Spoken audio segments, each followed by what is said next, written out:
So we're going to continue working on compound interest, and we're going to work on setting up equations.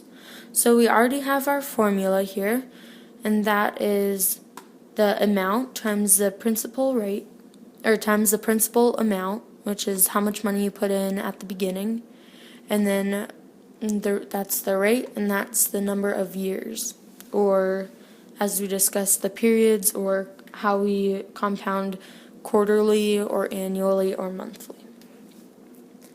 So we're going to start with if somebody had put in $1,000 into an account. So we know this would be A equals, and $1,000 is the principal initial amount. So we're going to say $1,000, and then we're going to say that it was we'll say it had a 10% interest rate. So then we're going to go here, 1 plus, and we always make the interest rate into a decimal. So I'll make that rate equals decimal. That is important. And so 1 plus 0.1. So that's as a 10%. So this is 10%. So 10%. And then we'll say that it was if the loan went for 15 years.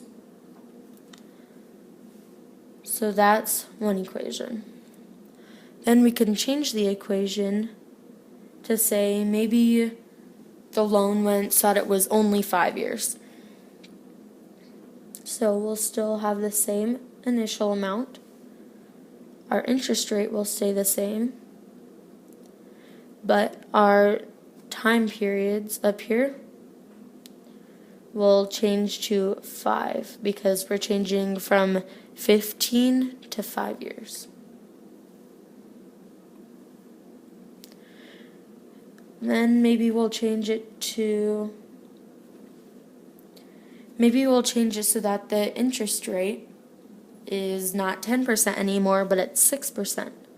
So our initial value would stay the same, and we would keep the 1, but if we changed the 10% interest rate to the 6% interest rate, then this would change. So we'd have to change 6 into a decimal, which should be 0.06.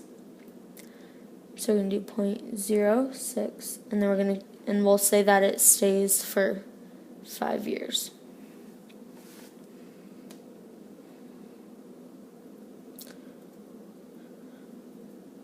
So we can also make another example. We'll say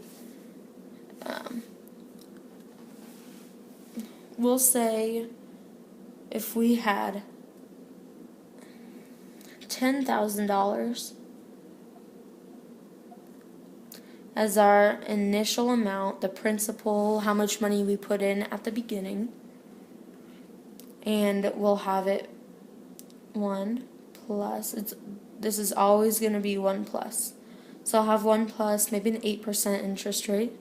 So we'll do 8%, which would be 0.08.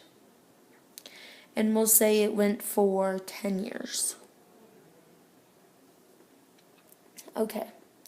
So now, we're not going to solve this, but we can simplify it more. We could have simplified all of these, and we can simplify this part.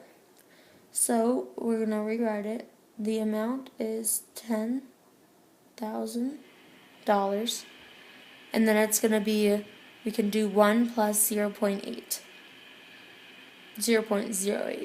So we'll continue parentheses, we'll do 1.08, and then we'll keep the 10 because we have 10 years.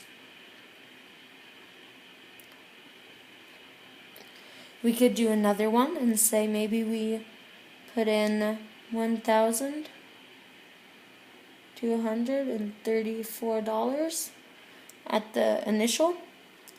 That's our principal, that's what we put in at the beginning. And then we'll have 1 plus maybe our interest rate. Maybe this is a high one and it was 13. So we'll do 0.13. And we'll say they kept it for 15 years because it was so good. So we'll have this, and we can simplify it more just as we did here. So we'll do the amount equals the initial value stays the same. Do this, and we can do 1.13, and then again to the 15th power.